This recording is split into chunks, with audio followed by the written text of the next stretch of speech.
সাল 1970। একটা আতঙ্ক যার ভয়াবহতা ছিল গাড়ির লোম খাড়া করে দেওয়ার মতো। একটা বর্ষার রাত, আকাশে অনবরত মেঘ ডেকে চলেছে। একজন ব্যক্তি অনেক রাত করে বাড়ি ফিরছিলেন। মাঝপথে ছিল একটা শুনশান অন্ধকার গলি। মেঘলা অন্ধকার রাতে সেই নির্জন গলিতে সে ছিল পুরো একা একটা প্রাণী। হঠাৎ সে শুনতে পায় একটা পায়ের শব্দ তার দিকে আস্তে আস্তে এগিয়ে আসছে এবং ধীরে ধীরে অন্ধকার থেকে রহস্যময়ভাবে সামনে এসে দাঁড়ায় একটা মেয়ে। লোকটি দেখতে পায় দমকা হাওয়ায় মেয়েটির খোলা চুল বাতাসে উঠছে। অল্প আলোতে সে দেখে সার্জিক্যাল মাস্ক দিয়ে তার অর্ধেক মুখ ঢাকা, আর তার হাতে একটা বড় আর চকচকে ধারালো কাঁচি। তারপর মেয়েটি কাছে এসে ফিসফিস করে জিজ্ঞাসা করে, কুসিসা কেউ না। আপনি যদি রাতের বেলা কোথাও একা যান তাহলে এই কুসিসা কেউ না রাস্তার কোনো এক কোণ থেকে আপনার সামনে এসে দাঁড়াবে। সে এসে আপনাকে প্রশ্ন করবে, আমি কি দেখতে সুন্দরী? আপনি হ্যাঁ বললে তাহলে সে নিজের মাস্ক খুলে দেবে। আপনি দেখবেন তার ঠোঁট দুপাশ থেকে কান পর্যন্ত চেরা, আর তার বীভৎস মুখে ভয়ঙ্কর কুৎসিত হাসি। সে আবার আপনাকে তার দিকে দেখতে বলবে, আবার জিজ্ঞাসা করবে, এখনো মনে হয় আমি সুন্দরী? এবার যদি আপনার উত্তর না হয় তাহলে আপনার শরীরকে দুই ভাগে চিড়ে ফেলবে। আর যদি আপনার উত্তর হ্যাঁ হয় তাহলে তার হাতের কাছে দিয়ে নিজের মুখের মতো আপনার মুখও কেটে ফালা করে দেবে।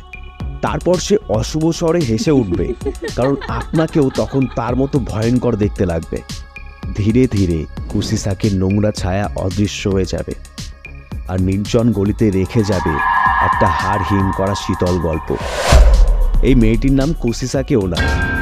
1970-এর দশকে যার ভয়ে জাপানের অধিকাংশ মানুষ ঘর থেকে বার হতে ভয় পেত। ভয় আরও বেড়ে যায় যখন সে ছোট বাচ্চাদেরকে একা পেলে তাদের সাথেও এই একই খেলা খেলতে শুরু করে। মানুষের মনে ভয় এত পরিমাণ বেড়ে যায় যে তারা বাচ্চাদেরকে স্কুলে যাওয়া তো দূর, বাড়ি থেকে পর্যন্ত বার হতে দিত না।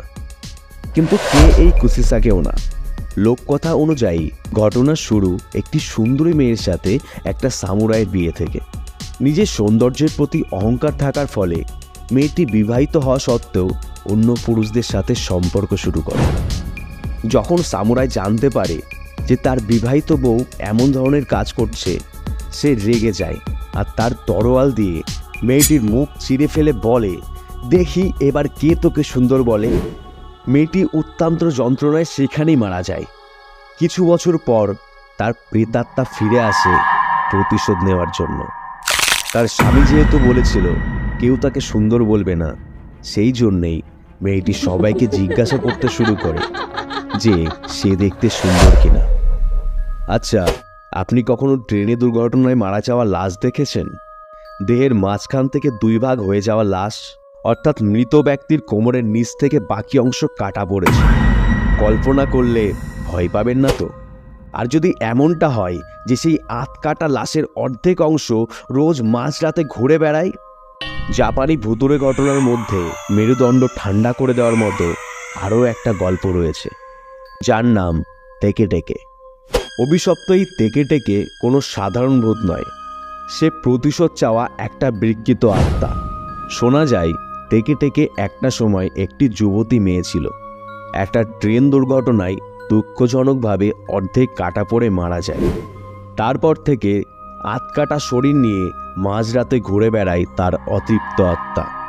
যেহেতু তার নিচের শরীর নেই, তাই সে হাত দিয়ে হাঁটে, আর তার কোমর থেকে বেরিয়ে থাকা হাড় মাটিতে আঁচড় দেয় এবং একটি স্ক্র্যাচিং বা টেকে টেকে মতো শব্দ করে।